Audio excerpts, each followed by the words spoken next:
Thank you for the countdown, Harrison. We appreciate you. This is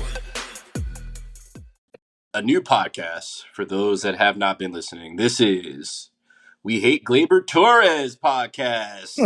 It's formerly known as the Chasing Points podcast, but it is now Gleyber Kick Rocks podcast. No, this is really still Chasing Points podcast, where we will talk sports every week, including Gleyber Torres and whatever he's doing out there if it's considered to be sports. And we are back this week with Harrison, Sam, and myself. Gentlemen, how are you doing enjoying the Yankees excluding Gleyber Torres? We have one of the best, like my favorite week, like the NFL draft, and then the NBA playoffs are in full swing. Some golf stuff happening, baseball, and we lead. We're talking about Gleyber Torres. I mean, I don't know what you're talking about. To be fair, everyone, Brandon's been trying to talk about Gleyber Torres for like 2 weeks, and we just don't get to it. So, I guess maybe today. So I'm gonna force it to the top. I'm going to force it to the top somehow, some way. We're not really going to talk about Gleyber Torres to start this off, just to let you guys know. That's great. Just to be very, very clear, we are going to talk about the draft. We're going to talk about the NBA playoffs. Last week, we didn't have Harrison here to talk, but he has a lot to say about basketball. So we'll definitely hear his opinion and whether or not that I agree with it, because I'm sure he's got some off-the-wall shit. So we'll hear what we have to do with that. There may or may not be conversation about Gleyber Torres. There may or may not be a conversation about Caitlin Clark. There definitely will be. And we got some fights. We got some golf. We got a lot of stuff. So let's just jump all into this. But again, I will ask you, gentlemen, how the hell are you both doing? Well, I'm better than Gleyber Torres, so you are good. You are. Yeah. You are. Yeah, I'm doing better than him. Yes. So we're good. Happy to be back. Missed you guys. Was listening. Hated that you just downplayed the Masters the other week. But that's fine. I'll get over it. You're the golfer here. I'm not the golfer. So I'm never going to play up the golfer until I start actually getting out on the course with you. And I am the other golfer on this podcast, and I feel like we did the Masters pretty well. Masters Sunday was my birthday. It was a beautiful and wonderful day. We need to get Hayes on the grits. Yeah. And okay. I don't know why. I have no qualms with how you respected the Masters, Sam. But Brandon's complete disrespect. I don't know what you want from me when you know I don't watch it. What do you want from me? You want me to say nice things about something I know nothing of? It's one of the greatest sporting events that we have. That's to a golf fan would say that. Yeah, absolutely right. I could care less about the Masters. All right, we can move on. Is it's Tiger over. Woods winning?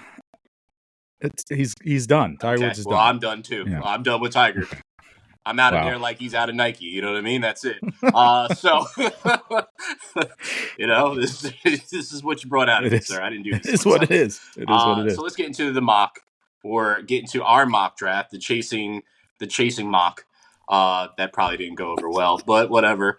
We'll get into our mock draft for the draft that is coming up on the 25th. Okay. I hate that day because it's my ex-girlfriend's birthday, and that's how I always remember the draft. It's so crazy. No lie. Let's get into the draft order. Just move on. Yeah, let's move on. Sorry. It's terrible. Let's get into the draft order of what we have here right off rip. So we have Chicago at number 1. Number 2, Commanders. 3, New England. 4, Arizona. 5, LA Chargers. 6, Giants. 7, Tennessee. 8, Atlanta. 9, Chicago again. And then 10, your New York Jets. So, gentlemen. Yeah.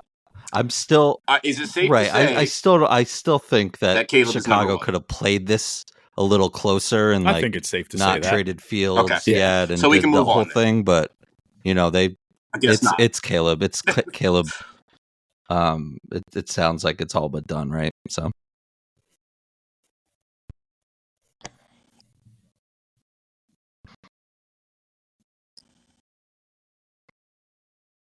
I wish the exact opposite of what you said, and I'm very glad it happened the way that it actually did, because that's not right for Justin Fields. I feel they gave him an opportunity to literally go away and not have to worry about, am I going to be here or not? I feel like if he would have got closer and closer to the draft, like let's just say this week, and then they decided to trade him, I'm sure he'd feel absolutely terrible, which I'm sure he probably already does anyway. But for the Bears perspective, which I'm right, sure is what right, you and more were it's highlighting, a. they possibly I could have like gotten Justin more Fields. I if they feel played like this he's out better. played pretty Is that well. what you more were saying? If I they, think it's interesting that they have kept the coaching staff, but they're going to reset this quarterback position again. This could be its own thing. I don't want to belabor it. I just feel like it's sports. It's part of the thing. It's part of the game, right? Like, I know we've had this conversation about not giving up on Zach Wilson or Sam Darnold or anybody else, but like this, it's like it didn't happen. It didn't work out. It's just it's the rules of engagement in the NFL. If you're an NFL quarterback, there's only 32 of them. So, as great for everybody. It's a new page, but I disagree. No problem.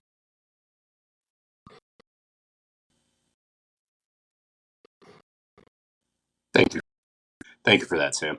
Anyway, number 2, Sam just went into what already happened. I just want to know real quick. I didn't care, Sam. I'm sorry. Number 2, Jayden Daniels is going at 2. Rude. So rude today. Do you guys believe Jayden Daniels is going at 2? Yes or no?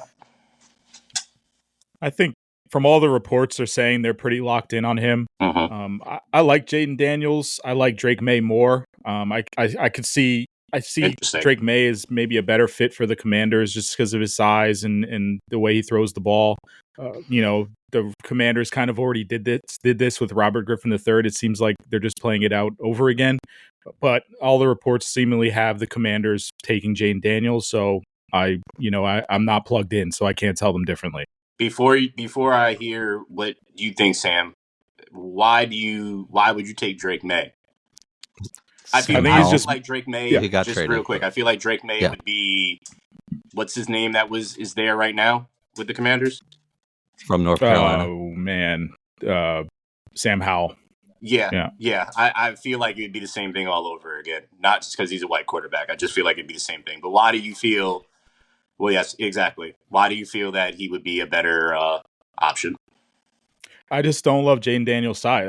It's more of the knock on Jayden Daniels is what I think he projects out to be. I don't like his size. I don't really think he's as mobile as people think he is. I'm just not a big fan. And having whatever the Commanders have around him, it just doesn't seem like a good situation. I don't think Chicago it'll be a good situation for either. Fantastic situation now, right? Like with Keenan but at Allen least you get one that and Moore and Aaron Jones more and durable. Kmet and everything. But New England and Washington are going to have very similar struggles here. I know it's like comp season and the comps go crazy this time of year, right? But like I keep seeing, and I just read this from Matt Miller, who's now at ESPN, who I've been a fan of for over a decade. I feel like been reading his stuff, and he's saying it's Lamar Jackson, and I get the exercise, but there's one I'm not as privy to like all these quarterbacks as in recent years. I see it, but I don't see enough of it. Like I guess I don't know enough. I question what the Commanders did with all of their invites, though. Did you read this? Did you see this? They basically invited all the quarterbacks at once, and they all came and did like a group interview, and they all went to like Top Golf, and it was legit, like Drake May, JJ McCarthy, everybody, like they used all of their invites and pooled them all together and brought all the quarterbacks to Washington or wherever. Like, okay. I would imagine. It's just so weird. Like, why waste that one-on-one time? What? So it's safe to say that they're picking a quarterback at number 2 is what you're saying. Okay. Sam, I'm going to give them the benefit of the doubt. I'm just going to stop you. I'm going to stop you from wasting your time because it's the Commanders. Nothing makes sense with anything that they do. It's a completely new regime. I mean, so the ownership just group falls is different. in line with the shit that they do. Period. It's a new, isn't it? That yeah, I know it's a new regime. They bought it's a new regime, but the stank still ain't off them yet, Harrison. So if they fix the Sean Taylor statue, then everything is good. What's the barometer of like? They still playing in that rusty, dusty ass stadium, right? Oh yeah, of course. The stank ain't off them Okay. yet. Exactly. It's still there.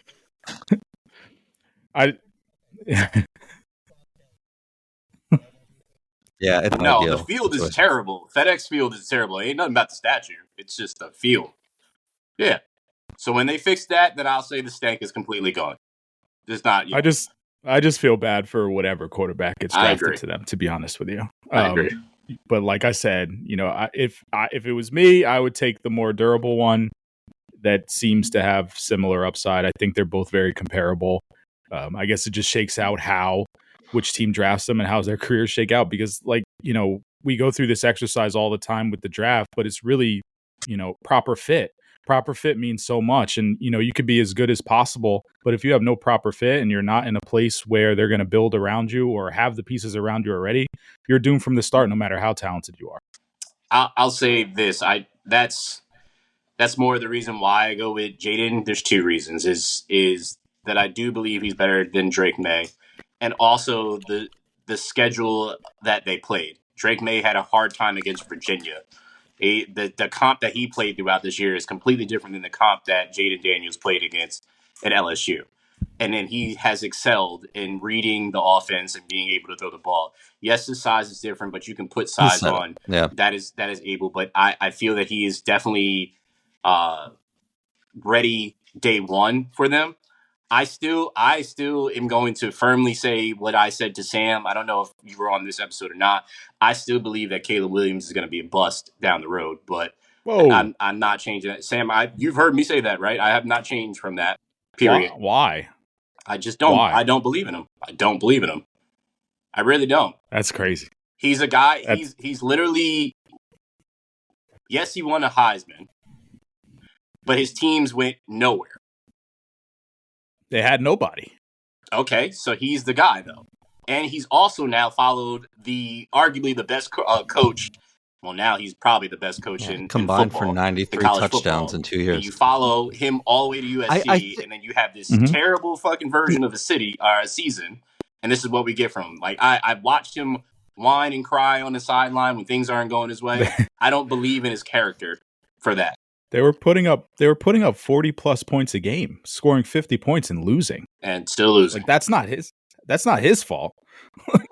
I still don't. I'm a USC fan, and I've watched a ton of Caleb Williams when he was on Oklahoma and USC. There's going to be busts, right? I mean, going to be a bust. Jury's still out on Trevor maybe Lawrence. Because of the situation, the circumstances, and the coaches he has around him. But the Trey talent is off the charts. Like, no one throws a ball like him in college football. 2018, that was going to be pretty good. Josh Allen, obviously Lamar Jackson's in a tier by himself. Josh Allen's pretty damn good at football. The other guys, Sam Darnold, Josh Rosen. So it's Baker kind of have a resurgence, but it's going to happen. Can it? I mean, I was floored when I saw Jamarcus Russell 15 years ago throw a football at his pro day from his knees, but like it doesn't all work out. So yeah, I mean, it's there. The size is there. His ability is there. I think the one knack that a lot of people have, aside from like protecting the football, is like he needed to do too much, and like he improvised too much, and he tried to be this, like, whether he I guess needed to or not, he was this magician, Patrick Mahomes, Aaron Rodgers. Play broke down, did it, that kind of thing. He's not going. This isn't college football. It's that opportunity. He needs to clean that up. But I totally agree. The whole like crying to like his mom, like that doesn't bother me. Like, I don't know. I feel like I'm the only, but that's fine. That's fine. I just I don't know. I guess I'm not like insanely impressed with Caleb Williams, but I don't think I would take any of the other guys over him.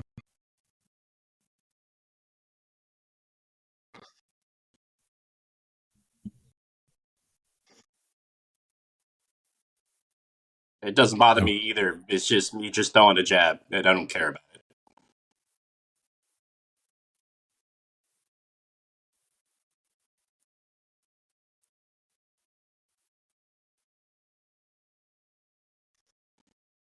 I agree with you on that. Yeah, I do agree with you on that. I wouldn't take the other guys over him, but I still just don't think. I don't think he's going to be this quarterback that they've been talking about. I think the hype has been way too big for him as the bar's he's pretty the next low best in Chicago, thing, and they haven't talked about a quarterback like this really since Andrew Luck of being the sure thing and whatnot. And I don't see that. Does that mean he won't be good in his own right in the NFL? Yes, but I don't think he's going to be this mega superstar that they're painting him to be. I just don't see that. I don't. Stamp it now. I'm saying he's going to be a superstar. Okay, please stamp it now. We can. Well, I think he's far and away the best quarterback in this draft, and there's a huge drop off after. I think we see the great thing about a podcast and recording it is we can always come back. Right, putting it on tape. It's on tape. Yep, we have it both on tape. We stayed there too long.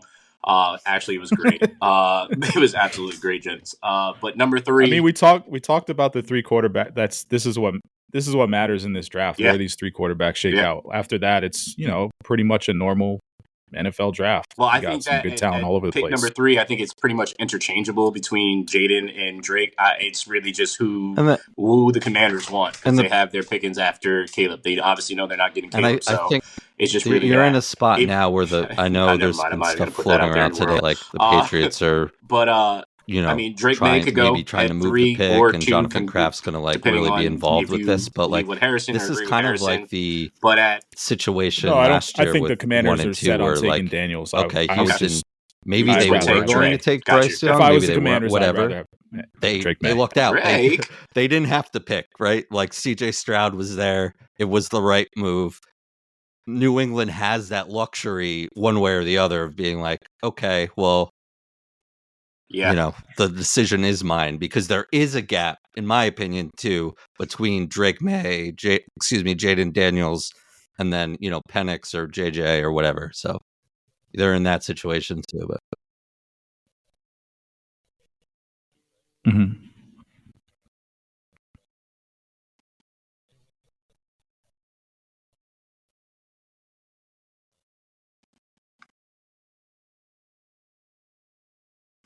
yeah.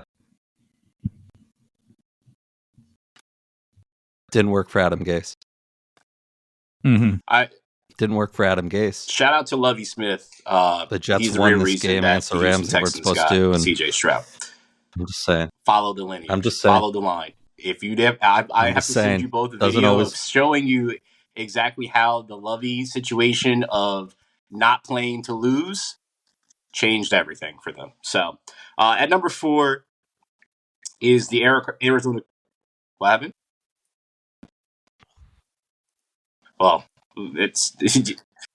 We're not going to let you. I'm not going to let you go down the Adam Gase line, because I know you're just going to. I'm stopping you now, because I already know. Nope. Let's not do that. Arizona Cardinals have the number 4 pick. Do you think they keep it? Do you think they trade it? I would love for them to keep it and take Marvin Harrison Jr. I think he's the best player on the board, aside from QBs. I'd take him too. If it was me, I love Marvin Harrison Jr. I think we get into this kind of critique of like what they do during pro days and what they do after their playing career in college football. But like on the tape, like he is a dominant wide receiver, like an absolute beast in college. Why wouldn't you want him on your team? Agreed. I would like the Cardinals to stick with what they're doing with Kyler Murray. They had a much better second half of the season when Kyler was back. Give them some weapons, get Marvin Harrison Jr. on that team, and then see what happens from there. But they'll probably trade it. If they can get a boatload for it, which sounds like they can, especially with generational talent and Marvin Harrison Jr., I would trade it depending on what you're getting for it, but I agree with you. Sure. What you said about getting, the Cards made some savvy moves last year, trading. I can't think of his name. You just out said of 3 and then trading back up to 6. I mean, that was fun. Wilson? Who knows how desperate? Him another weapon. The rumblings, the Vikings, the Giants. Looking at possibly JJ McCarthy at 4, which I wouldn't do if I were either of those teams. To me, in this whole draft is Marvin Harrison Jr. Yeah, I mean, if you can get him, who's Kyler going to throw to? Absolutely, go for it. Aside from the tight end, who's Greg Dulcich. Like aside from him, like everyone else on this receiving core is gone. Hollywood's gone. Rondell Moore's gone. Greg Dortch you're gonna is your X receiver. So I definitely think there's going to be a receiver drafted in Arizona. I hope it's Marvin Harrison for Kyler's sake.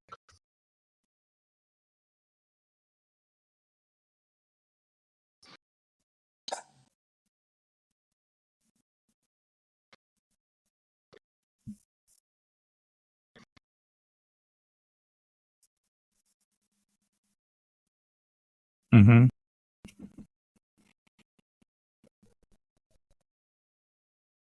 Yeah. Yeah, I think I know we were talking about as you mentioned, Sam, on several mocks of the Giants trading up to get JJ at 4, but the Giants are at 6, and I'm looking at You the got to be teams sold that on him. are You got to literally sit there and there be like, ahead this of is my them. dude. Like, And I want this outside Brian of Dable. We it's need definitely him. the first 3 He's an is going to upgrade be over Daniel quarterback, right? Jones. It's gonna. I don't think the Giants are going to and if really that's the have to case, worry then about do not it. getting a good quarterback. Just trading up and losing some more assets, I think is kind of just stupid in the situation when you're behind. But then again, if you really want a player, you really want a player that bad, they go inherited. get him. That's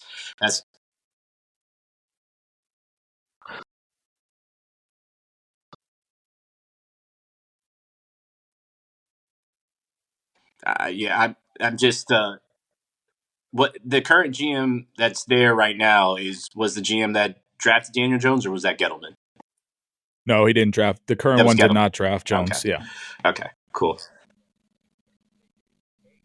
Yeah, they did. They did do that. 12 so now, they're still at fault. Yeah. So that's for sure. Do you think if there's any major trades that you think is going to happen of teams moving up?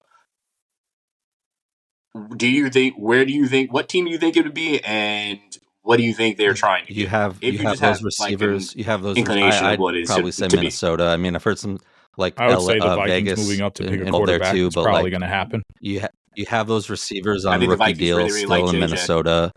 They really like JJ from Sam all Darnold is the I think they'll find their way somewhere in that 4 to 6, 7. So 4, 5, 6, 7 range. There, I don't know what that would. They need it. they need if you're they Jim need to find a quarterback. in LA, though, you're kind of just Sam, sitting hoping that the Cardinals trade out, and then you can get Marvin Harrison. Imagine Marvin Harrison and Justin Herbert. I know they have no receivers either. I like that. So I feel like it'll probably be someone, whether it's Neighbors or a Dunze or someone, but that's going to be pretty to watch too. He's not. Former USC quarterback.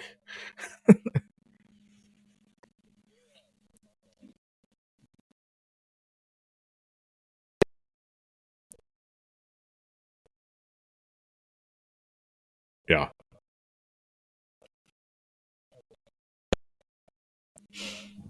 And Jordan Addison.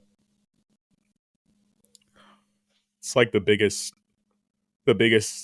sign to me is like everyone behind you is just waiting for you to drop back so that they can take Marvin Harrison Jr. So why don't you just take him? That's kind of where I sit with it. Yeah. I have to agree with you both. I think it's going to be the Vikings because they really, really want a quarterback and need a quarterback. And I feel that they absolutely have to do that to pair somebody with Justin Jefferson. You just have to do that right now. Especially because you want him to have the ball. So I think that's going to be very, very interesting. Yeah, in itself. I mean, he's really is there anything else you gentlemen are looking forward to when it comes really to the just draft a playmaker. I mean, when Georgia used him a lot to bail. I'm interested in seeing how high Brock Bowers goes. I think he's another really special talent. The line was kind of Marvin Harrison Jr. Like you kind of want to take the best talent available, the playmakers. Blocker too, so I'm curious to see how high up he goes. A lot of mocks he's projected to the Jets at 10. Tight end, that receiving and blocking and doing all that. George Kittle's, but I'm curious if any teams not reach, but move him up a little bit with blocking schemes. Yeah. And I do. You keep hearing the things with the Jets, we know this. Aaron Rodgers, doesn't really implement rookies and doing all that stuff. I'm torn because even though I like what the Jets have done to kind of fortify the offensive line, I still feel like we should draft a tackle there too. And there's a couple good ones. I think Joe Alt from Notre Dame will probably be gone by number 7 to the Titans here, especially with who Coach Callahan's father was. Bill Callahan is going to run the offensive line, and he is like the offensive line guru. So like I think that's all but done there. So I kind of been, I don't know about you guys, but I just been going back and forth where I would love Brock Bowers to just have that kind of chess piece there, but I don't want to shortchange how the offensive line will always need work. Yeah.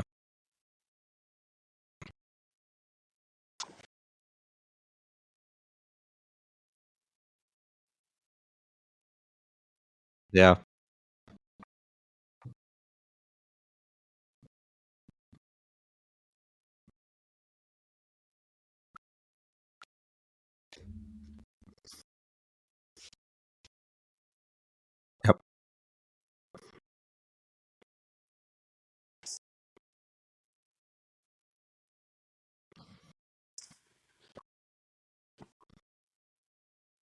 Well, I think that's the biggest thing and it's really, there's only one person that it really matters to who wants what, and that's Aaron. If Aaron wants Brock, they're getting Brock. If he wants an O lineman, they're getting an O lineman. But it's, to me, I know Brock is considered to be a can't miss. We thought the same thing about Kyle Pitts, and then they didn't throw the ball to him too. So there's that. And then also you have a lineman, so Aaron Rodgers is not on his ass and he doesn't rupture his Achilles again, because I'm pretty sure you can't throw the ball off your back throughout the whole game. So I'd probably go O-line. Honestly. Football's the ultimate team game. Yep. You need it all. I would say, can't do it. I'd say the thing that I'm most interested about in this first round is seeing what the Bears do with the number 9 pick. Because they have an opportunity to potentially trade up and trade back in and get somebody else because they have a high pick, or they can trade that pick off and get more bang for their buck and get a later pick in the first round and get somebody else they may be targeting. So I'm very curious of what they can do, because just imagine I appreciate you not texting me the news that Zach Wilson got traded. I feel like you did that on purpose, and I appreciate to get an earlier pick than 9, and then they get Marvin Harrison Jr. Things like that I could possibly. It's possible. I don't know what they're going to do. They're going to do. There's a lot of moving that they possibly can do, but depending on what other teams want, I'll drive. The Giants I'll drive him back, to Newark if he like, wants. Like move back a little bit. Take that pick and go from there, and then they get what they got to get. I'm very, very the back intrigued, and forth I don't think he of gets like, passed for anyway. All right, this is 2 years now where, and yes, he was thrusted in 4 plays into the season. He's the starter again instead of learning hands-on from Air and all of that. Yeah, but like he was benched so many times and like brought to the bottom of the depth chart so many times over the last couple of years, where it's just. I don't think I think it's run its course. I had a podcast that Sean Payton about it instead. So this is even better. Is a great offensive mind. Since you both are Jets maybe fans, there's some there. There's an opportunity that he could Zach, being gone, do some damage, hopefully in a good way for them. But riddance. Yeah, good riddance. It's it ran its course. It didn't work.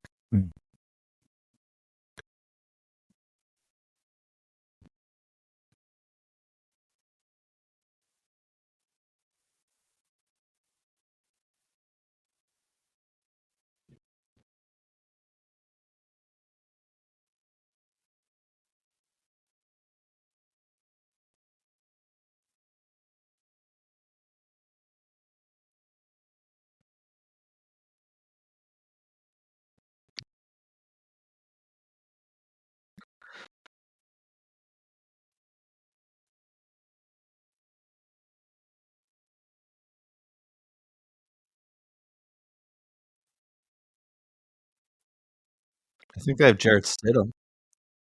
No Jarrett Stidham. Well, especially if it's had the last couple of years, I think. Yeah, he just wasn't good enough. Like the arm talent may have been there, Russ but is he gone. just couldn't make any reads. He played timid all the time. Even when, his job is on the line and he has nothing to lose, he's going to go to the bench anyway. He still played scared. I just was not a fan the entire tenure. And when they drafted him, that's revisionist history, but I wasn't a fan of it either. And just seeing his personality in New York City, it just wasn't a match. Like, it just did not work out. And it wasn't going to work out no matter how many times you try and give it an opportunity. So, see ya. The Mormon God is coming to you, Broncos, with your new jerseys that you released today. It's funny they changed jerseys. You're like, let's get this off and change this up. See, well, you get rid of. They have no other quarterbacks on their roster. They should move up. Zach's about to start. That's a mistake. Well, it might be. It might be. Yeah. I mean, Denver is not as much pressure as it is the Jets. So,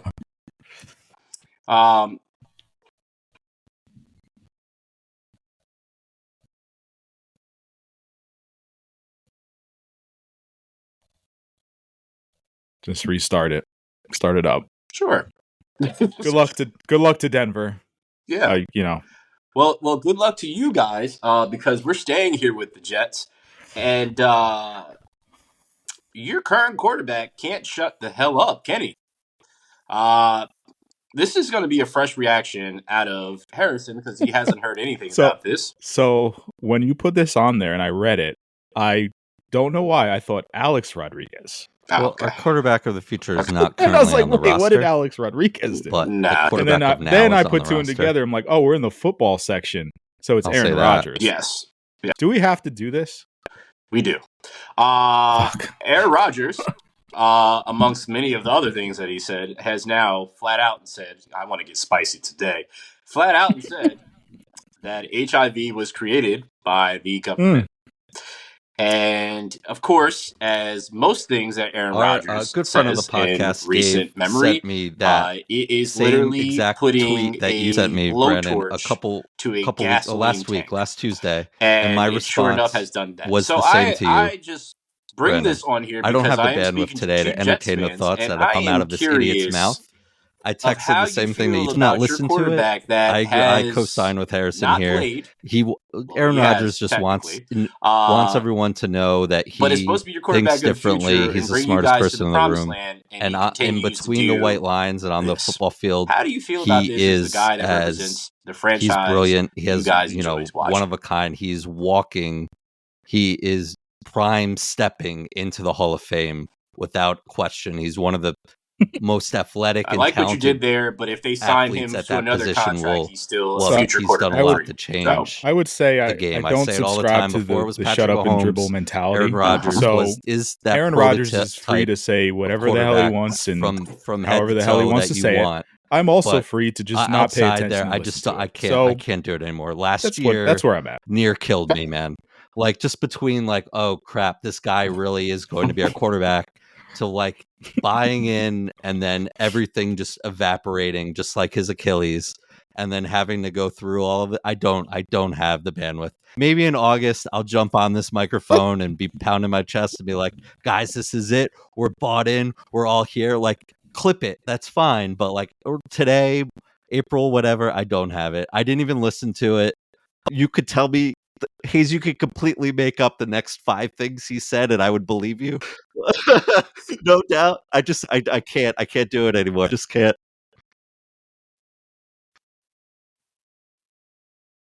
This is his Hayes trolling. Yeah, Hayes trolling us.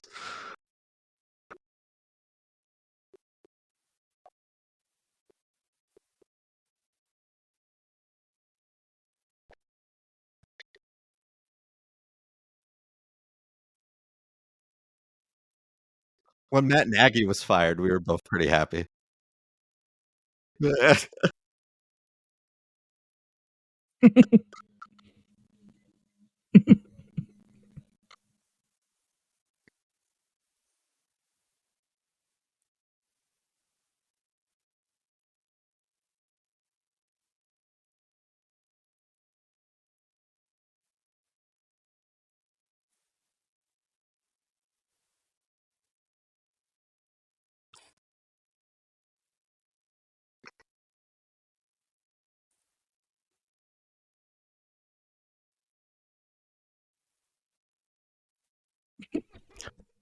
I thought the Same. Warriors could. Yeah. Yeah. Harrison. That's fair. I had the I Warriors just wanted being to in, but I ask, think the rest of them I got the right. Jets fans on this podcast. I don't know. Tell me I got So them all wrong. It's absolutely trolling. It was just enough, It's just needed to know. NBA. That's the best segment you've ever enjoyed. You've never enjoyed a segment more than that one. That's not true. There's one. Okay. There's one on here that I might enjoy more than anything. The NBA. Oh yeah, we were gloating a little bit. Yeah, I mean, there would have been a segment on here that would have been the best segment that I would have enjoyed the most, but we didn't record. It would have been the Saquon segment when he joined the Eagles, so that would have been best. So just know in my head, I've ran through what I would have said, and it just lives in my head rent-free. The NBA is also living in my head rent-free because it's on my TV nonstop at this point in time. We're in round one. Yep. We have the teams all there. Last time we were on the podcast, we were talking about the teams for the play-in and where they would go. Sam, I believe that I only got one wrong, and I think you got one wrong in what we decided to pick, or you might have got them all right. I didn't get any wrong. Yeah, because you didn't give us your picks. But you had the Warriors being in, right? Pacers, yeah. Bucks. Yeah. Fair. No, you didn't get them all wrong. So we have Cavs, Magic, Timberwolves, Suns, Knicks, Sixers, Nuggets, Lakers, Celtics, Heat, Clippers, Mavs, Bucks, Pacers, Thunder, Pelicans. All right, so we've already been through game ones. We have the Cavs over the Mavs, Magic, Timberwolves won, Knicks won, Nuggets won, Celtics, Clippers, Bucks, and Thunder won in their matchup. So there's some games tonight when we're recording this for those that are watching on YouTube. And for those that are watching later, you will be into Tuesday's games. I'm about to sneeze. Maybe not. Tonight, the Knicks play. Hate that. I hate it too. I just wanted to sneeze. It's not happening. Sixers versus Knicks tonight at 7:30 Eastern time. We also have the Mavs, Cavs. Then we part of that we have the Lakers, Nuggets, and that's it for Monday night. And then Tuesday is Mavs, Clippers. Yeah. We have Suns, Timberwolves, and Pacers, Bucks. Yep. There's only 3 tonight. Yep. Yeah. 3 tonight, 3 tomorrow, and then I'm assuming 3 Wednesday as well too. So far, what have you taken away from these playoffs? Harrison, since you weren't here last week to talk about the playoffs, I will give you the floor. It's all you, my friend. Well, I should have been at Knicks Sixers tonight. My buddy Rob works for the Sixers and tried to get some tickets, but he said it's an absolute madhouse and it's impossible. So the Garden will be rocking again. That was a really fun game one. Saturday was immensely fun. Sunday was not so much. So that's kind of what I'm taking away from it. Other than the late game, the Thunders and Pels was the really only good game yesterday afternoon. So, interesting that all the home teams went 8-0.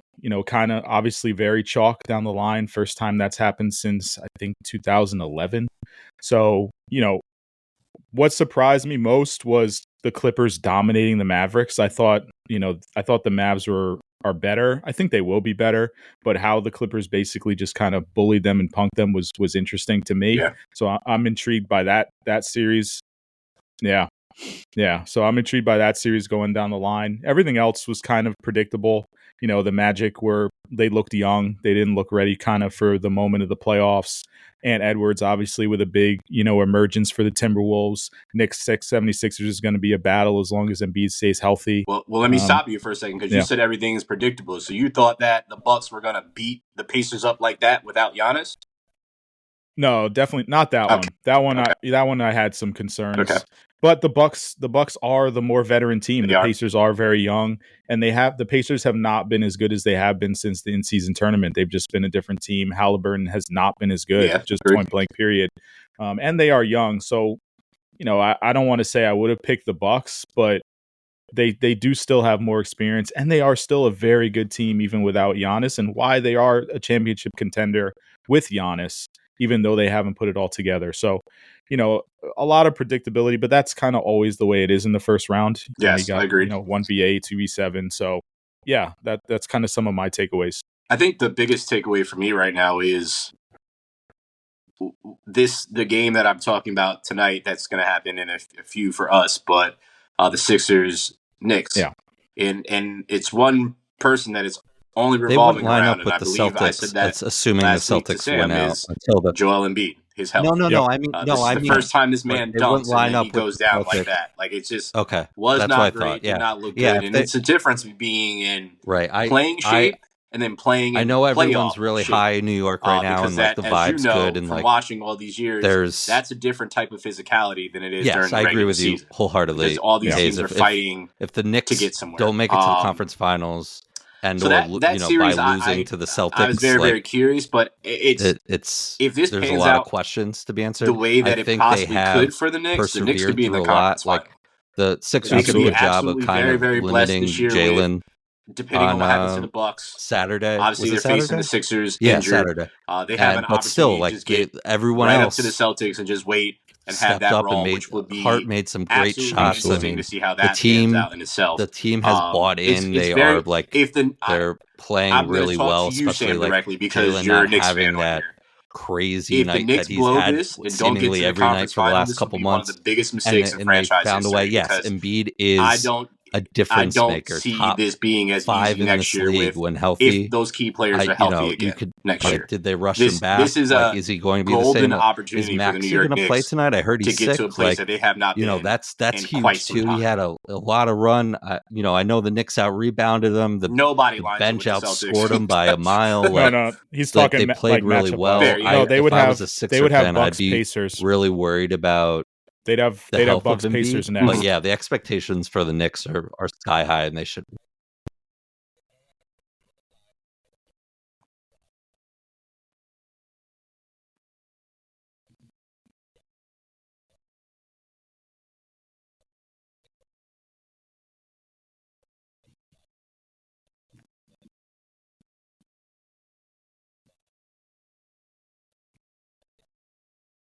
Yeah.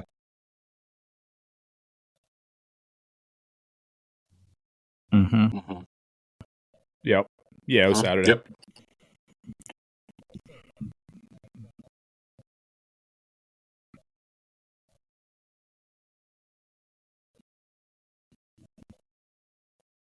Yeah.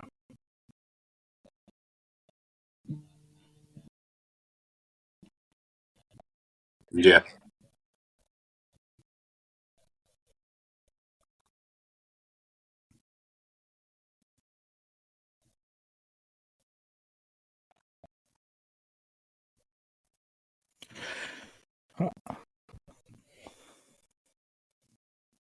Yeah.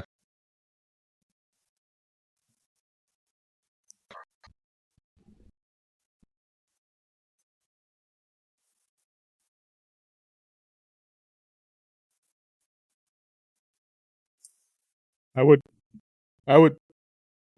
would say I've seen Embiid in person so many times, and I'm as I have a lot of friends on the 76ers organizational staff, and I'm never too worried about Embiid. Like he always seems to like play hurt or act hurt or play possum, and just his demeanor moving up and down the court always looks so sluggish and lackadaisical and hurt.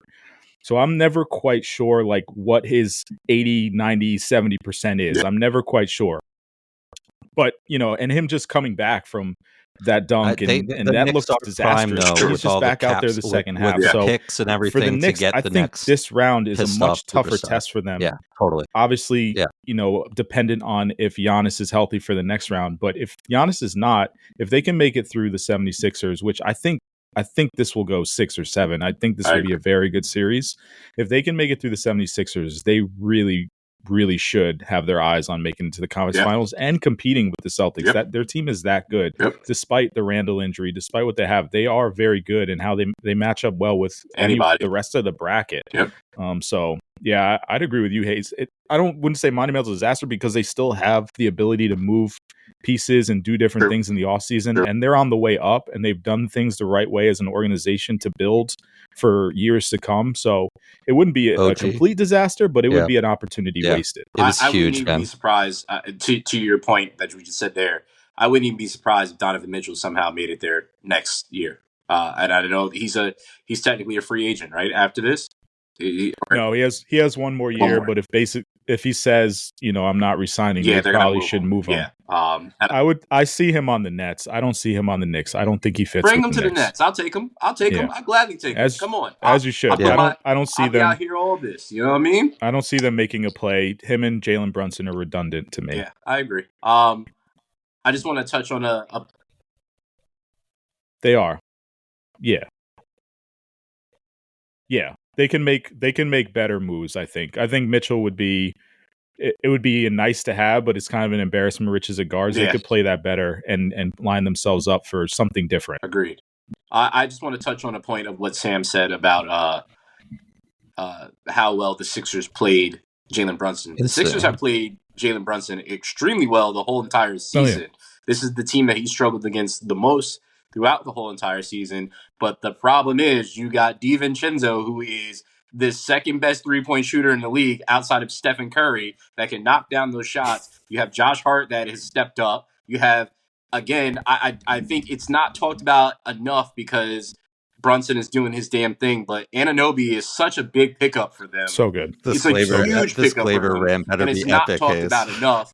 But I think that was such a solid move for them. And I know one of my best friends was crying about it. Like, I don't like the move. And I was like, then you don't know OG Anunoby then, because this is going to definitely help your team. Anthony? And here we are. Because just imagine not having OG and then Randall being down. Like, that would be a gut punch to what was going on to the rest of the team. So they wouldn't be where they were. They've made such great moves. They did. The front office has done a tremendous job. Knicks fans should be very, very happy and excited. And that's why the vibe is so high, because there's a belief there, which is awesome. Two more things before we move on, and just to ask you guys if you have any other things that stick out. One, to your point, Harrison, of the moves that the Knicks made. I know a lot of Knicks fans at the beginning were so upset with some of the moves that they didn't do, and so on and so forth. This is why I preach on this podcast about patience. Because we as sports fans, we want everything now. But sometimes you got to understand that there's a bigger plan that they see and they understand. Guess what? These guys actually know what they're doing, know how to move the money, know the players, have scouting reports, see things that we don't see. And they make moves. Now, does it always pan out? 30 years, absolutely aside not. from the Melo Knicks tape era. I'm about to ask, what's the plan with Gleber Everyone's Torres? ready. I saw video. There were Trae Young chants last night, for sure. 2 nights ago, I'll outside the Garden. Don't worry, I got a plan. It's never going to change. I mean, there's that. Yeah. This is going to be a collective, because I know you guys have. We'll just get to it. Don't worry. But yeah, that I forgot what my second thing was, but no, it was going to be basically to this is what it was. It was the Knicks being in the playoffs. It adds a different energy to the playoffs, and I'm not saying 100%. that because we're from New York or whatnot. I'm not a Knicks fan. Harris is not a Knicks fan. Sam is a Knicks fan, right? But just the energy that the Knicks bring, like if you remember that playoff series with the Hawks and how crazy it was in the NBA and the energy that you see outside the Garden. Like the Garden needs to be Anthony Edwards. They just need to make the NBA Finals in the Garden all the time, and it just makes a different energy or whatnot. Well, I mean, not coming out just party. Different. Like the only thing. No, I know. Yeah, coming out party from a energy standpoint, the only difference that Thunder crowd last night was also absolutely insane. This is and it's like a college crowd in a college atmosphere. I know, but that's what you have in New York, but like on steroids. I'm excited to like very see this happen and continue to happen, because like it's impressive. He's it's great. Oh, so long ago. That's Oh, it's not going to change. Yeah. It's not going to change. It's F Trae Young. It's F the Nets. Excuse me. It's F everything that they don't like, and it's just going to 100% be on blast. And it's just going to get very, very interesting to see where it goes. And as they have such a good team, it's just going to turn up. as they continue to go. So shout out to you as we broke out the fucking sure. B chants very early. What happened? The FMB chants happened early in game one too. So well, you already know the love that New York has for Philly, so that does not add to anything. What's also crazy, Knicks and Sixers haven't met in the playoffs in 35 years. Wow. That's insane. Wow. How is that possible? I don't know. That's really, really nuts. Is there any other I guess Sixers too, other than Iverson here. Yeah. It makes sense, but it's such a big number. So good. I wouldn't say the playoffs is coming. Go ahead. Yeah. Okay.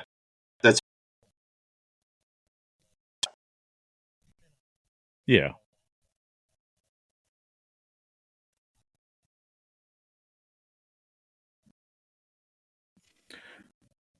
Yeah.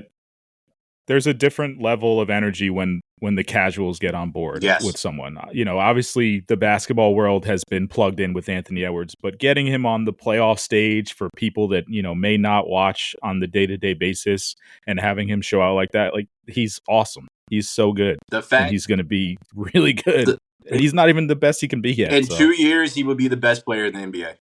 In 2 years, he would be the best player in the NBA. And I wouldn't even be surprised. I won't argue that. If next year he was. Because the way that this man plays is ridiculous. Him going at, and I don't know if you know this or not, Sam. I'm sure Harrison probably does, but you might even know it. But KD is his favorite player of all time. Yeah. And the way that this man went at KD and talked to KD up and down that court, and KD enjoyed it because KD I don't know is if you that can guy count too, on Anthony Davis doing what Anthony Davis did for, you know, the way that he plays. 6 more games or whatever it is.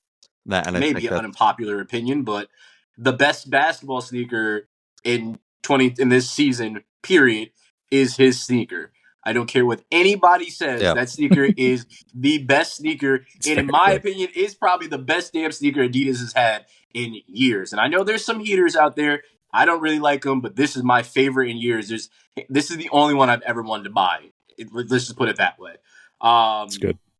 He's got everything rolling right now. He really, really does, man. It's so good. I'm just very happy that he got Karl Anthony Towns back, right? And because I feel that would be a big miss for the Timberwolves. And I really want to see how far this team can go, especially that they literally, technically, as we were talking about last week, were the number 1 seed on the last day of the season, but it all split out with 2 other teams, obviously, of course. So they're a really good team, and I'm really, really curious to see how this goes. Before we move on, Harrison, I have one question for you. Ooh. You're a LeBron fan. I mean, I think we said the same. We said the same thing. The Lakers get swept, and you're not going to convince me that you're going to even broach that topic with LeBron James. Probably 5, maybe just 6. You're not going to be able to do it. But I understand the Nuggets are just so much better. Picture not, I get it. The Lakers are as a Knicks fan. Would I rather play the Heat than the Joel Embiid and Tyrese Maxey? 100%. But yeah, true. I think even if Anthony Davis did do what he's doing and continues to do what he's doing, and LeBron plays well, they're still just not good enough. D'Angelo Russell is fine, but he's just a wild card.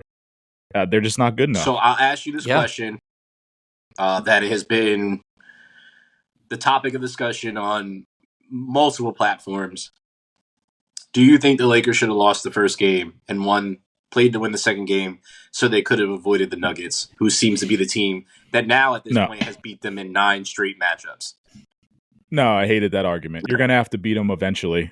So it's, I'd rather catch them early. Okay. Yeah, in my opinion.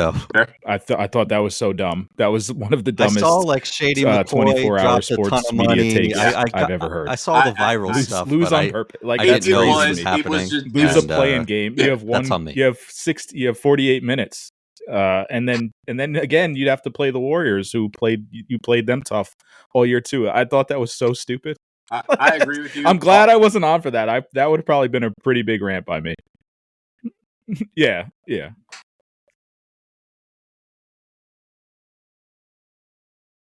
No, not at all. Not at all. You got to go through them.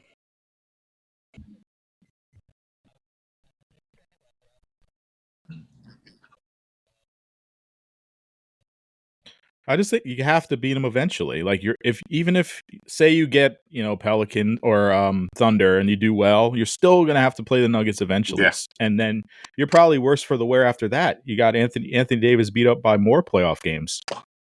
And shout out to Anthony Davis. He played 70+ games this year. So he did play street clothes is not street clothes this year. Shout out to him. No.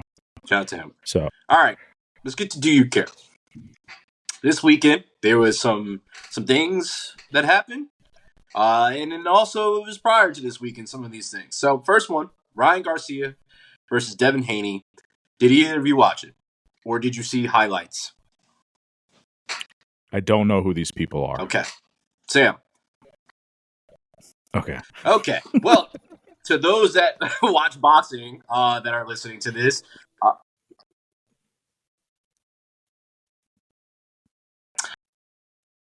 So there's a lot that led up to this. Ryan Garcia has been. People didn't even think he was going to make this fight because he thought he was high off drugs and out of his absolute mind. The way that this promo run has been, literally, all the stuff that he said. Hell yeah! I beg of you both, just put it on in the background and listen to it. Don't even watch it. Just walk away, put a headphone in, and just listen to the compilation made of Ryan Garcia leading up to this. It is absolutely nuts, and some of it is straight comedy. Can I listen to an Aaron Rodgers one instead? You can do that. The same purpose. There's probably a compilation, a mashup out there somewhere of both of them together because they're both insane. But Ryan Garcia was by far the underdog in this situation. I remember seeing his odds were plus 550 for this fight. He beat the piss out of Devin Haney. We've been and Devin Haney somehow this league and in this game for a while. Got up on that pole and awesome. stood up I remember and acted like he won during the fight. The pandemic, After it was like a Friday night, and I was doing we were doing like a Zoom thing with your friends, right? It was like April. Not great for Devin Haney. I wasn't paying attention because I was watching the Sabrina Ionescu and Ryan Garcia absolutely dropped him on his ass. I remember my friends on me for sitting there and watching the WNBA. There's a couple other things that happened throughout the fight. I've watched. I can already tell that you two don't care. I still think of that moment where it's just kind of like now there's what was number 2.3 like nuts, man. And like we can move on. Indiana Fever, Clark just having to was drafted number one on the road, and now they're playing at bigger arenas. And but what we didn't know was going to happen with that is the WNBA draft. Just the revenue awareness. We saw what the Final Four in the championship game numbers were. It's just been an incredible season. Draft. And I think they said Sabrina Steph thrown in the mix there, and two juggernaut WNBA teams at the Pretty finals last year with Vegas and New York. Like the momentum is sky high, and I'm just really excited. Yeah, it's a huge moment for women's basketball, women's sports in general. Hopefully they can capitalize on it, and it seems like they are. She sold out all the jerseys, basically the highest amount of jersey sales in one day. I think she outsold all of the NFL combined last year for some crazy stat. So yeah, I absolutely care. I'm excited for the WNBA season. I'm excited to watch Caitlin Clark, Angel Reese, Cameron Brink. I'm more tuned in than I've ever been before, and that just goes to show what the star power is, the marketability of all these players, and how the league is doing marketing it as a whole. So I'm excited. Sam.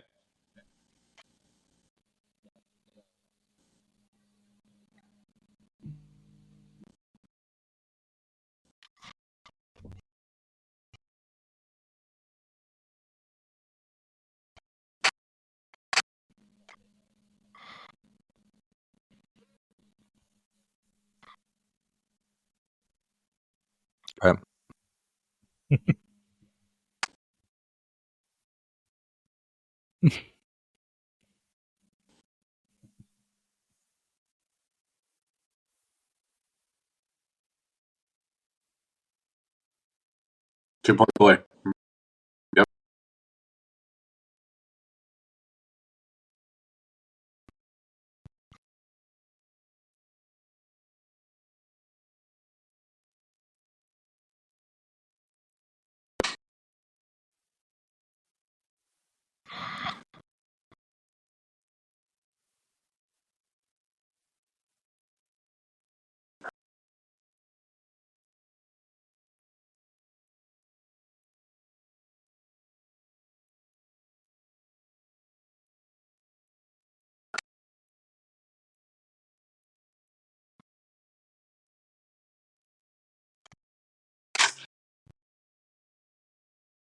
So I'm also on board with both of you. I do care. The W is at an all-time high at this point in time, as both of you referenced.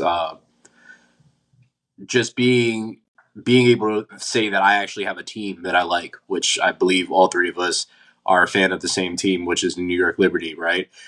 Being able to say that we are actually a fan of a team, I think that speaks in volumes for people that like ourselves that are fans of basketball, have our basketball team, watch that, and now we're saying that we're watching a W game, like and planning on going to a W game and stuff like that. Like that would have never happened before. Like that wasn't a thing before. But now that this is starting to get the viewership it can get, then I hope this finally puts that conversation to an end of young ladies getting paid what they deserve. Now the viewership's going to go up. I mean, the sponsorship's revenue going to go up, will come and they should and get all of paid that. what they deserve. The bargaining, have to go the play in TV Russia rights, like the get window the money that they to really deserve, negotiate because that's the only that place with the they get NBA, paid, right? TNT, and ESPN actually expires tonight. Stateside and do that. So like Hearing that tomorrow they're they trying can to expand and legally have bring conversations more with teams, like and that is a part of the Google plan and Amazon for the W. and is the also women's awesome the to WNBA hear and to see. WNBA is a part But of that for me, it's just conversation too. So with more understanding, money, being and hopefully watching so because closely it sucks that as to you're what making the more money than NBA Caitlin players Clark. are You know doing what I that mean? had Like an it will influence come, and on I know this the women aren't and have asking been for pushing, like hey, the watch them, nine-figure because we watch crazy them deals, too. and We the don't care revenue if you doesn't do. Obviously they do. But we support watch that, them, but they and just we want you to want watch them too their because we love fair basketball. piece of the And I pie, had the and opportunity of hopefully, seeing that will happen soon. Yeah. the women's game grow before my eyes because of one of my best friends and his daughter playing ball, and the tournaments that she goes to that are some of the biggest tournaments in this country, and watching how the young ladies play now. It's a different type of game that they're playing, and they are so shifty, which is something, the way that they move now is completely different from what I used to watch, like the old school players. And that's no disrespect to them. It's just a different game. It's seeing jab steps, seeing people do shooting from half court, and so on and so forth. That's something that we never saw before in this game. Crossovers, crazy, so on and so forth. So the evolution of the game is absolutely beautiful. Absolutely a fan of it, for sure. I just want to make sure they take time, and obviously they want to expand, but be patient. Yes. Build a sustainable model. The NBA got it quick with Larry and Magic and then Mike, and again, then Mike was gone, and the NBA wasn't in school anymore. So but the NFL just keeps rising because it's such a parity-driven league, and any team can win in a year. Adam Silver did the right thing. It'll be said interesting the right things. to watch. It's about protecting in front the of our very integrity of own the game, eyes how a league truly expands and grows. And how they can keep it, marketable and fresh, while depending on superstars for a total of hopefully building on franchises as well. And the results were $21,000. Great. And the guy's not going to play basketball anymore. I mean, it's kind of, it almost seems idiotic that it doesn't seem very thought out. And usually plans like things like this, so when you get caught and it's not very well thought out, it's just it's a interesting thing. And I didn't even know he was related to Michael Porter. Apple TV. Yeah. Yeah. A rough week for those guys. Yeah.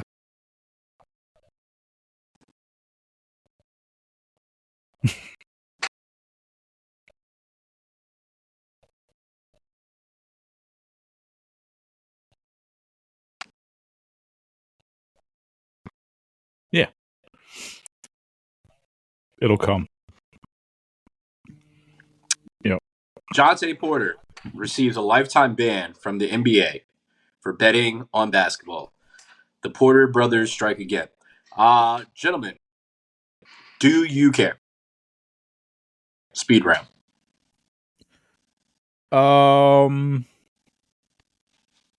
Yes and no. Okay. Why? Yes, because obviously betting is so prevalent in all of sports now. There's tons of backdoors to influence players and kind of manipulate the game. No, because I didn't really remember who Jontay Porter was until last week. So, obviously the overall scope of betting in sports is a problem. It'll continue to be an issue. No, because this is, a classic fall guy. Fair. Sam?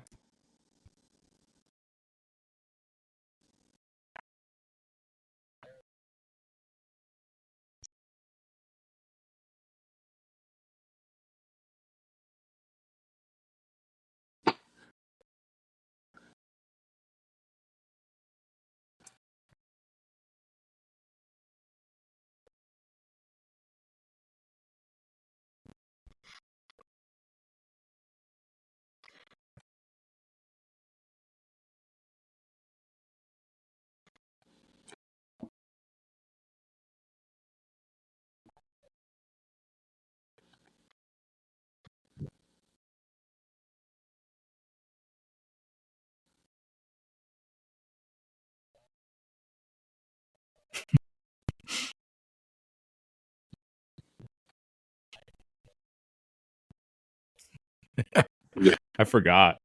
His other brother, he's got another brother that's also in trouble, so I won't put his family business out there. You can read it up on your own. But yeah, very, very interesting. I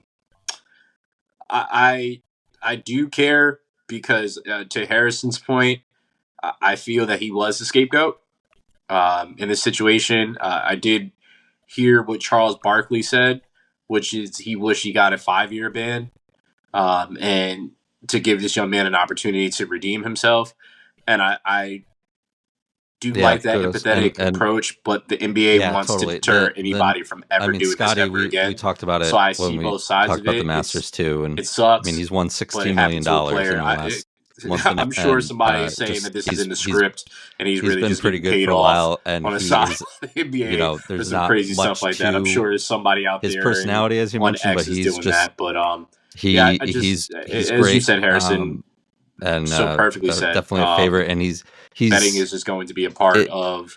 I know the reaction's been good. That we are going to see. Tuning into golf, and that's the awesome. biggest name Nelly, in baseball is dealing with the situation. Nancy Lopez, Annika Storm, Stan, so the only other golfers to do that for the LPGA, and those are and which is the probably most why recognizable names to make probably in women's for so long golf history. Annika and Nancy Lopez. So I mean, yes, but she's 25, right? 24, 25 years old. I want to give you some space for this, Harrison. So Scotty Scheffler wins the RBC so golf's in a good this spot. morning.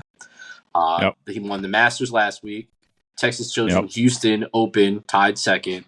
Players Championship first. And Arnold Palmer Invitation first. And there's a Nelly Corda wins 5 in a row for the LPGA Tour. Mm-hmm. I don't care because I don't care about either of these gentlemen, so I'm just not going to say anything. One's a woman? No, I just wanted to put it on there as kind of a special shout out to the moment that golf is going through right now. Obviously, a lot of with the years of the past 2 years have been kind of very decisive with LIV and PGA and all this stuff going on. But right now, golf has a truly generational talent that is putting up numbers that we haven't seen since Tiger. No one's even close. He's completely blowing away the fields. He's been the best player in the world for the last 2 years, and stats bear that out. So to see him kind of put it all together and become basically unbeatable right now with no end in sight is really awesome.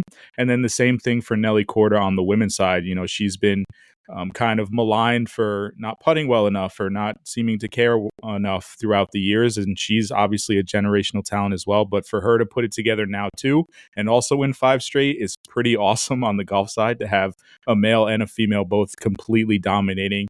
And that's what golf needs. Golf needs dominating figures to be interesting. It's a niche sport. You need a name to recognize. Scotty Scheffler is a little boring, but his game is really electric. So same with Corda. So yeah, that's why I care.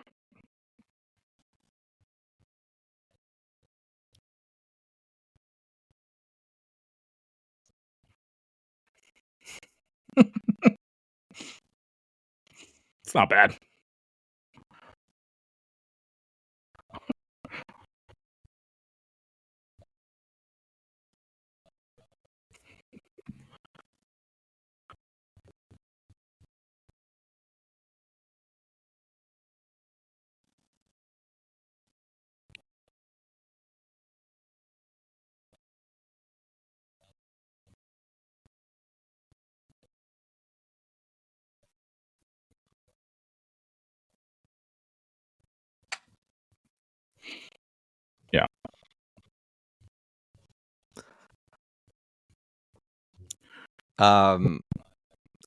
Gleyber Torres was the most consistent player on this team last year. Yeah. Especially without they Aaron need Judge. it. I mean, Aaron viewership is drastically down for this year and almost last year because of all the It's also all the 20 games and into stuff the with Live freaking Golf. season, so dude. PJ's in a really tough Anthony spot. Volpe looks and to have Anthony him Volpe kind of looks showing like out Derek and Jeter doing this Jr. is a and huge that's bargaining awesome. chip for them. And he won a and Gold then, Glove. You know, and the he's LPGA so is freaking in a smooth. similar spot. And that's great. You know what he hit last year? has 209 been for years without kind of that super fine. marketable It's star. fine. And she look, is it. He's and a free agent at the end of the year. Gleyber and is start probably watching her and her greatness kind more. of if he has and that this leads middle, to which more he has viewership, had. more TV dollars, I more think money he for did the a women's lot game. last year. Change so his swing and change his approach and do all that. And on he's the backs of these two players. He was a liability at shortstop. They moved him. Thanks for the education, gentlemen. I get the whole thing. Wouldn't have known. He's a free agent. They tried to trade him, rumored so many times, but he was the most consistent player on the team last year. He played the second most games behind Volpe last year. Gleyber Torres and was the only offense playing when Aaron Judge was absolutely not there. I am not worried about Gleyber Torres. Watching the game makes today, it a little when he had an easier when opportunity DJ to comes back soon and Waldo is off to such a great start. You could probably play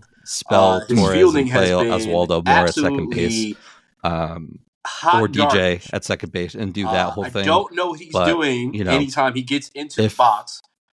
It doesn't bother me. It doesn't. He wants to be a Yankee for life. Right now, it's 20-something. You could be a Yankee for life if you go home and you buy MLB games. The Show, Gleyber Torres, and you make yourself and give yourself a contract and you put it on the lowest setting possible and just rake and rake. And you make yourself a Gold Glove winner in there and you play as you and you do all that you want, because that is the only goddamn way you're going to be a Yankee for the rest of your life, because you're not getting a full extension. And if he does, I'm going to go to Yankee Stadium and I'm going to create a sign, and every single time that I go there is going to be Gleyber Torres sucks. And it's going to confuse the hell out of people because I'm going to be wearing Yankees gear and they'll be like, why are you wearing that sign? He's for our team. I don't give a damn about Gleyber Torres. He needs to do something. Yes, he's better than me in baseball, but he's out there playing like I can do this and make this look so easy as he continues to look like a bum next to Anthony Volpe over there, who is a god at shortstop. You suck, Gleyber. You suck, and you suck. I'm done. I don't care about him. That'll show him. What the Yankees before Verdugo, what the Yankees threw out in left field for 2 years. You're telling me that one more year Brett Gardner would have been the worst thing? It's not last year. It's not last year.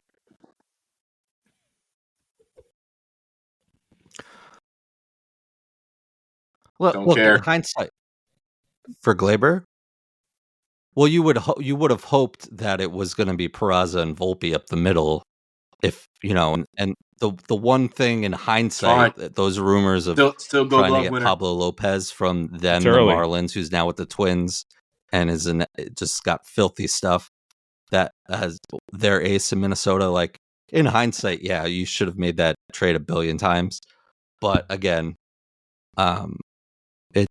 it didn't work. He's here. The team loves him. I'm not worried about.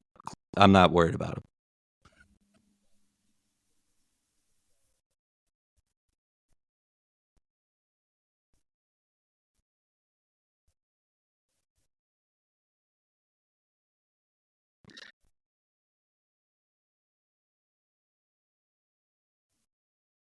Well, yeah. I mean, if you want, I'm all about if we just swapped out Giancarlo's name for Gleyber, which I think we did a couple weeks ago, I co-sign to that. But the Gleyber is just, I think it's just it's a bad start. That's all. It's early. And if it's more than that, he just won't be on the team next year. It's early. It's his walk year. I mean, I just want to let you know, no matter what either of you say, it doesn't matter to me. But continue. Why don't you keep the same energy for Aaron Judge? Because Aaron Judge is Aaron Judge, and Gleyber has never had a season like Aaron Judge. So I'm just going to keep the energy for Aaron Judge. He's not going to hit 280 and I'm screaming at him. That's not who but he I'm just is. not going to get out of control because he deserves the opportunity to do something. Yeah, if he hits 230 and he's like on the bench in the second half of the year, like more. If you want your flowers now, I'll give it to you. That's fine. Like I'm just not worried about Gleyber Torres looking at this as high as what you want team. I think so there's I don't really care at this moment. I think it's still early, and we've wasted some really good pitching performances. I mean, we're going to, and I there love are going to. We need to score runs. Is Gleyber part of that? Yes. Is he still good with Gleyber Torres going? Like him, this is like Sam trying to talk me off the ledge about Brett Gardner. Volpe's not because he knows how much I couldn't stand Brett Gardner at the top of the lineup. There's still some things to figure out. We could have had this conversation about Alex Verdugo 8 days ago and said the same thing, and now look at him over the last couple days. Like it happens. It's a really long season, dude. It's 162 games. I'm perfectly fine with the decision Brett Gardner made. If you could tell me what the upgrade is, I'll entertain it. Upgrade for who? That's fine, dude. I'm just telling you, it's 20 games into the season. Correct. Mm-hmm.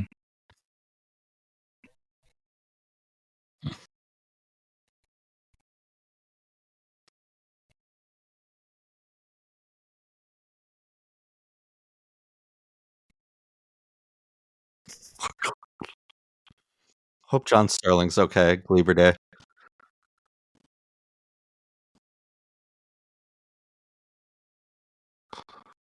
That's great. Glad of you. You have a safe place here. He's here and he's ours, Hayes. Wrap your arms around him. He's not mine. He's thanks for listening.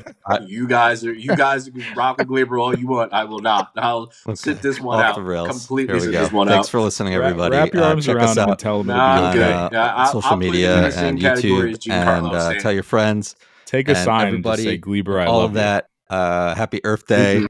Peace out. Go Knicks.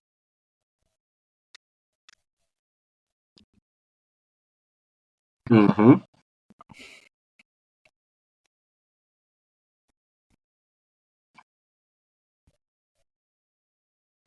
Okay. Thanks, Sam.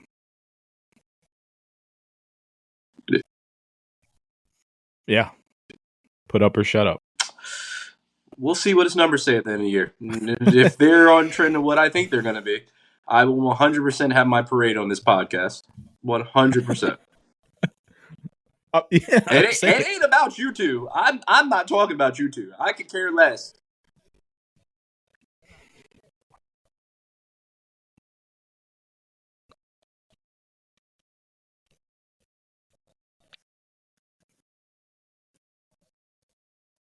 Nope.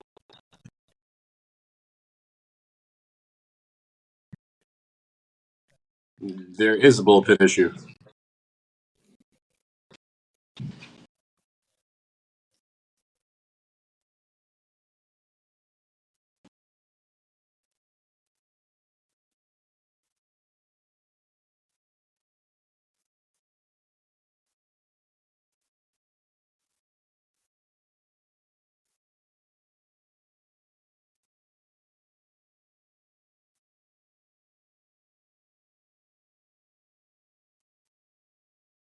Thanks for your guys' opinion. I don't care. I still can't say a Gleyber Torres. So thank you guys for coming to my TED Talk. The beef is on. I don't really care what either you say. You can throw all the stats you want to, Sam. It's not going to change my mind about Gleyber Torres. I see what I see in my eyes, and I don't like it, period. So it's not going to change, regardless. That's fine. I know how many games it is into the season. I do not need to be reminded of it 3 times. I'm very well aware of where we are in the season. I don't care. I don't care what you have to say. Period. Point blank. So, or Gleyber. Let's do a check. Let's do a check-in. You might check on him and check on Giancarlo too. That's it. All right, Sam, take us out of here. Take Gleyber with you too.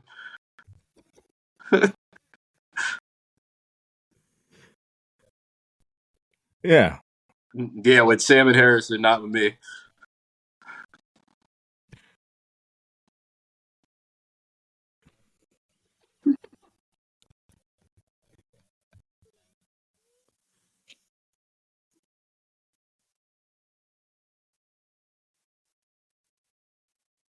Ah. Take Glaber somewhere too. Goodbye.